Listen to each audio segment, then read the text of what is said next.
ప్రతి ఒక్క ఫార్మసిస్ట్ క్రమం తప్పకుండా కంటిన్యూ ఎడ్యుకేషన్ ప్రోగ్రాంలకు హాజరై మారుతున్న కాలానికి అనుగుణంగా తమ నైపుణ్యాలను కూడా పెంపొందించుకోవాలని AP pharmacist council registrar doctor M William Carey పేర్కొన్నారు. కాకినాడలో ఏపీఎన్జీఓ హోంలో ఏపీ ఫార్మసీ ఆఫీసర్స్ అసోసియేషన్ ఉమ్మడి తూర్పుగోదావరి జిల్లా శాఖ ఆధ్వర్యంలో శనివారం 5వ కంటిన్యూ ఎడ్యుకేషన్ ప్రోగ్రాం జరిగింది. Program chairman doctor SLN Prasad Reddy అధ్యక్షతన జరిగిన కార్యక్రమంలో ముఖ్య అతిథిగా AP pharmacist council registrar doctor M William Carey పాల్గొన్నారు. ఈ సందర్భంగా ఆయన మాట్లాడుతూ మారుతున్న కాలానికి అనుగుణంగా వస్తున్న ఆధునిక సాంకేతికత పరిజ్ఞానంతో తమ నైపుణ్యాలను ఎప్పటికప్పుడు అప్డేట్ కావాల్సిన అవసరం ఎంతైనా ఉందన్నారు.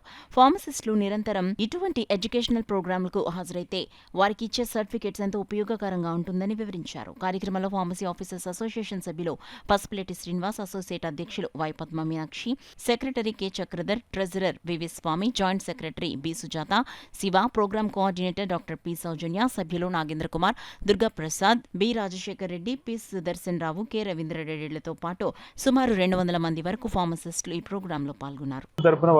అందరికీ ఎవరైతే అటెండ్ అయ్యారో, ఎవరైతే అన్ని ప్రోగ్రామ్స్ ప్రజెంట్ అయ్యారో వాళ్ళకి మేము సర్టిఫికెట్స్ కూడా ఇష్యూ చేస్తాం. ఈ సర్టిఫికెట్స్ కౌన్సిల్లో రెన్యువల్కి అప్డేట్ చేసే టైంలో వాళ్ళు సబ్మిట్ చేయాల్సి ఉంటుంది ఆ కాపీస్.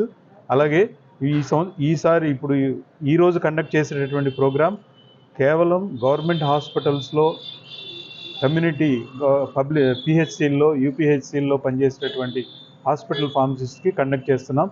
ఈరోజు 262 మంది ఈ ప్రోగ్రామ్కి అటెండ్ అయ్యారండి. వీళ్ళందరూ కూడా వాళ్ళ యొక్క నాలెడ్జ్ అప్డేట్ చేసుకోవడానికి, వాళ్ళ స్కిల్స్ అప్డేట్ చేసుకోవడానికి ఈ యొక్క ప్రోగ్రామ్ అటెండ్ అయ్యారు.